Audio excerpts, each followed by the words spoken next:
අයිබෝවන් ආදරයෙන් සාදරයෙන් පිළිගන්නවා අපේ ප්‍රොමැක් ස්ටඩිය YouTube චැනලයට. අද ගැටලුව තමයි 36x දන 36 රිනෙක් සමාන 23යි නම් 6x දන 6 රිනෙක්ස් කියද. හරි එතොට මේ ගැටලුව ඔබට හුරුපුරුදු ඇති අපි මෙම ගැට 36x දන 36 රින එක්න 23ට සමාන වෙන්නේ. හරි එතකොට මේ රින එක් කියන එක්කෙන මේ රින එක් කියන එක්කෙන ප්‍රධාන වශයෙන්ම එක බෙදීම 36x කියලා අපිට ලියන්න පුළුවන් මොකද රින දර්ශක ධන දර්ශක බවට පරිවර්තනය කරගන්න පුළුවන් එක බෙදීම 36x නැත එකයට 36x සමාන 23යි. හරි එතකොට මෙතන 6x ඉන්නවා 6 රින x ඉන්නවා.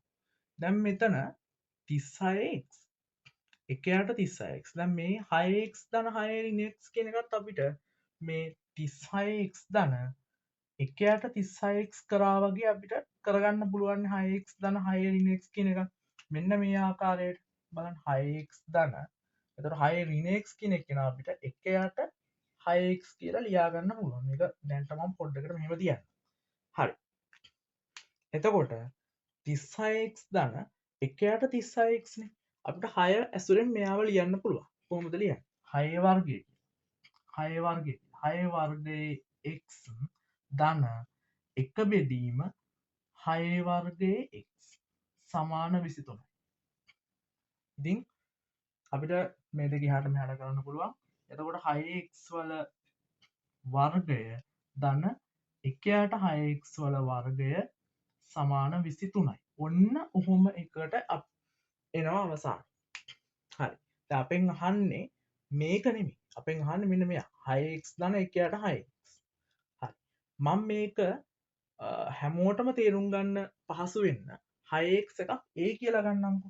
6x එකක් දැනට නිකන් මම A කියලා ගන්න. හරි එතකොට 6x එකක් A කියලා ගත්තාම මේක අපිට ලියා ගන්න පුළුවන් වෙන්නේ කොහොමද? දැන් මෙතන 6x වල වර්ග ධන එකයට 6x වල වර්ගනේ 23ට සමාන වෙන්නේ.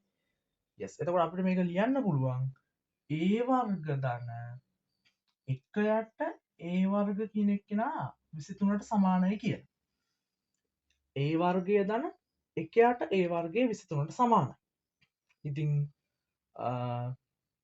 අපිට මේ a වර්ග ධන එකයට a වර්ග ප්‍රකාශ කරගන්න පුළුවන් ක්‍රමයක් කොහොමද තියෙන්නේ?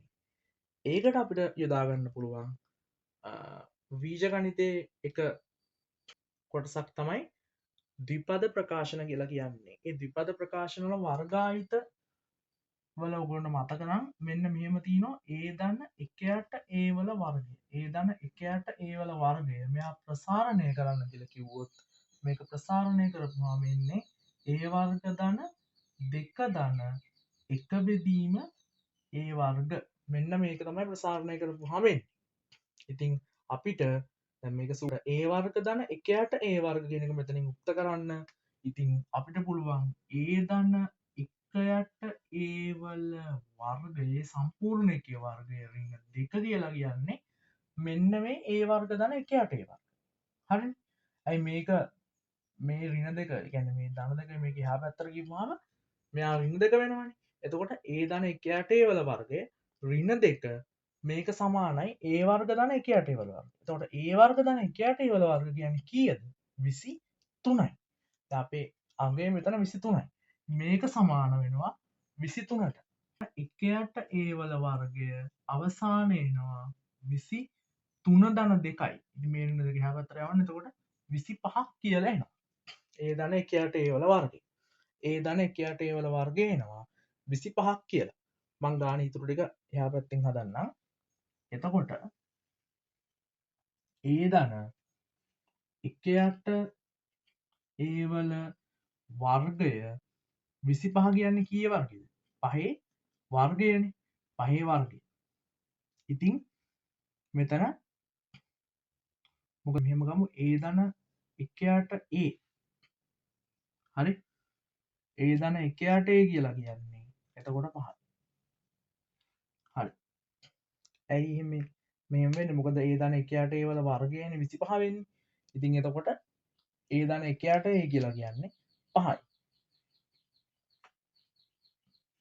ඒ දනකයාට 5යි කියලා කියන්නේ ඒ දනකයට ගැන කියද 6x දන එකයාට 6ක්නේ 6ක් දන එකයට 6ක් කියන්නේ 5යි. ඉතින් 6ක් දන එකයට 6ක් කියන්නේ 5යි කියලා කියන්නේ 6ක් දන 6 ඍණ x. ඉතින් එයාට 6ක් කියන්නේ මෙයා තමයි 6 ඍණ x කියලා කියන්නේ. හරි. එතකොට අපිට අවසාන පිළිතුර ලැබෙනවා 6ක් දන 6 ඍණ x කියන එක 5යි කියලා. මේක තමයි අපිට ලැබෙන අවසාන උත්තරේ. අවසාන පිළිතුර ගන්න පුළුවන් 5යි කියලා. හොඳයි.